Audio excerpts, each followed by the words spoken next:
Now we're going to get the latest on the Harvey Weinstein trial. Riveting day in the courtroom as the actress Annabella Sciorra told the courtroom in graphic detail that Harvey Weinstein raped her. Amy here with that story. Good morning, Amy. That's right, George. Good morning to you. More than 80 women have accused Harvey Weinstein of sexual assault or some form of misconduct. 6 of them are scheduled to testify at this trial, and Annabella Sciorra was the first, and what she said was both emotional and chilling. Explosive testimony as actress Annabella Sciorra took the stand on Thursday, testifying against Harvey Weinstein, the man she says attacked her in her New York City apartment more than 25 years ago.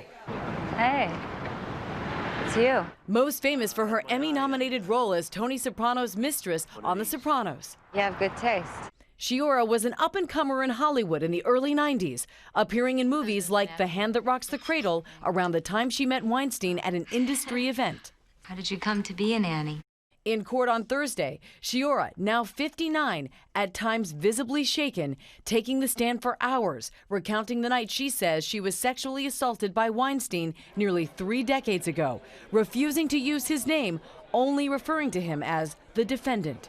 Tears streaming down her face, Sciorra telling the jury after the Hollywood titan dropped her off from a group dinner with Uma Thurman and several others, he forced his way into her Manhattan apartment and pinned her hands above her head, assaulting her as she fought back, punching him, kicking him. The actress says that when she confronted Weinstein weeks later, he leaned into me and said, "This remains between you and I." His eyes were black. I thought he was going to hit me right there. Weinstein's defense team fighting back, trying to undermine Sciorra's credibility, claiming she showed up drunk to the set of their movie, The Night We Never Met, which she denies. I keep trying to tell him, but it's like he just doesn't want to listen.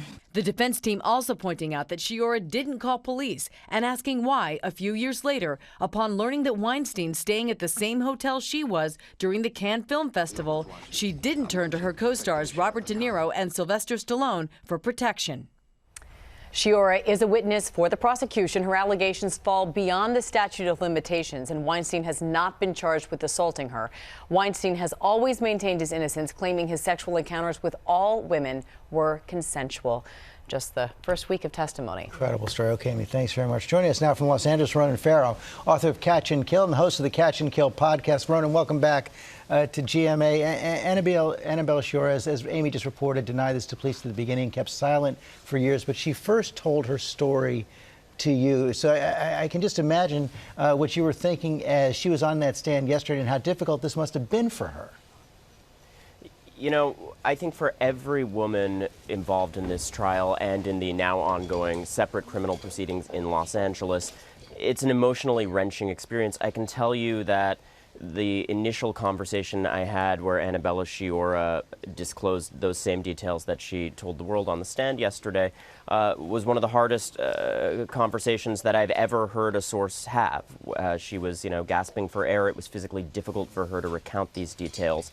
So you can imagine how this further step of going through recounting all this yet again and then subjecting herself to what she knew would be a brutal attempt to discredit her, that's a really difficult thing for anyone to do. Were you able to contact her after the testimony yesterday?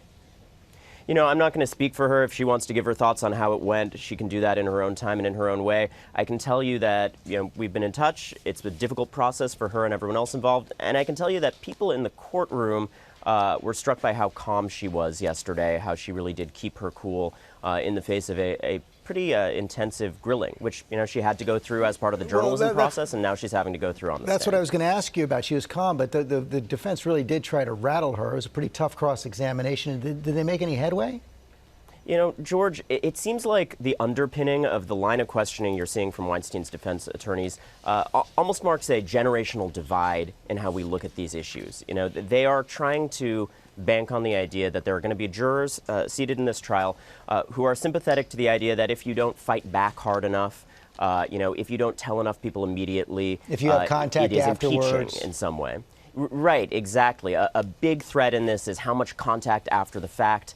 And, I think there's going to be a segment of this jury that understands that when you rely on someone professionally, as many of these women did on Harvey Weinstein, you can't always avoid them. That sexual assault very often comes from individuals that you can't get away from immediately, that you have to be photographed near. They actually have had a more difficult time advancing that argument with respect to Annabella Sciorra. They were able to show pictures of Weinstein on her sets, but not actually in proximity to her. In your latest episode of the Catch and Kill podcast, you actually played some previously unheard audio of Harvey Weinstein talking to one of his accusers. What's the significance of what's on that tape, and what more can we expect? One of the patterns that prosecutors are going to be looking at closely in both of these cases is Harvey Weinstein's alleged habit of dangling career opportunities as an entree to what women said was then either harassment or assault, and how quickly those promises could turn into threats. And one of the extraordinary things about this podcast format and the process of reporting it out is we've been able to get tape of him doing exactly that. So you hear him with Ambra Gutierrez, this model, during a police sting operation in 2015, saying, you know, I can help your career, I can give you job opportunities, but you have to be comfortable with me, you have to have fun with me. Then it graduates to a request for a massage, and when she doesn't accept those entrees, explicit threats. You know, you're going to miss out on big opportunities. Ronan Farrow, thanks very much.